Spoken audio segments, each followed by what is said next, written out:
Our de Kooning woman painting was exhibited before it was purchased in 1954 by the Weatherspoon.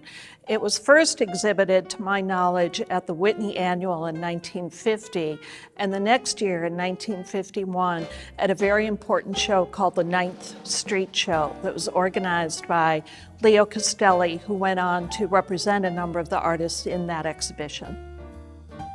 We don't know if Greg Ivy and John Opper actually knew de Kooning. What we do know is that Greg Ivy ran a summer art school in Burnsville, North Carolina, which was not too far from Black Mountain. And we do know that there was some exchange back and forth. Howard Thomas, who was on Women's College Art Department faculty, for example, was friends with Joseph Albers, who was at Black Mountain. De Kooning in 1954 was becoming known. I wouldn't say he was yet well known, even though he'd had some exhibitions, I think a solo show or two, and was included in some group exhibitions, but he still didn't have the fame that came to him later. When John Opper went to New York City in 1954, he did so to purchase a work of art in honor of Lena Kernodle McDuffie, who was an art educator at Women's College and had passed away. Whether he went intentionally to buy de Kooning or not, we just don't know. I think Greensboro's appreciation for the de Kooning woman painting has changed a lot.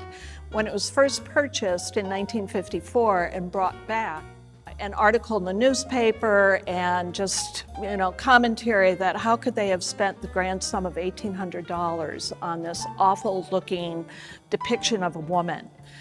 As history has proved it to be such an important painting, I think Greensboro now takes pride in the fact that it's lent to major exhibitions and has been published in numerous books on de Kooning's work. So I think now we all consider it a treasure of UNCG and the greater Greensboro community.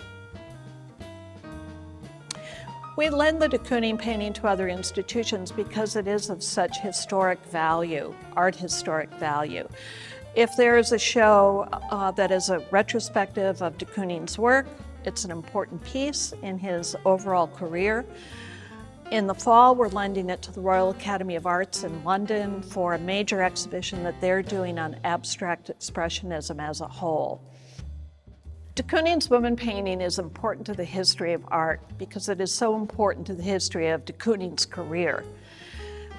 Just like Picasso, Goya, you can go back into art history and single out artists throughout the course that have influenced other artists, that have experimented, that have made real inroads in terms of influencing the art that came after them.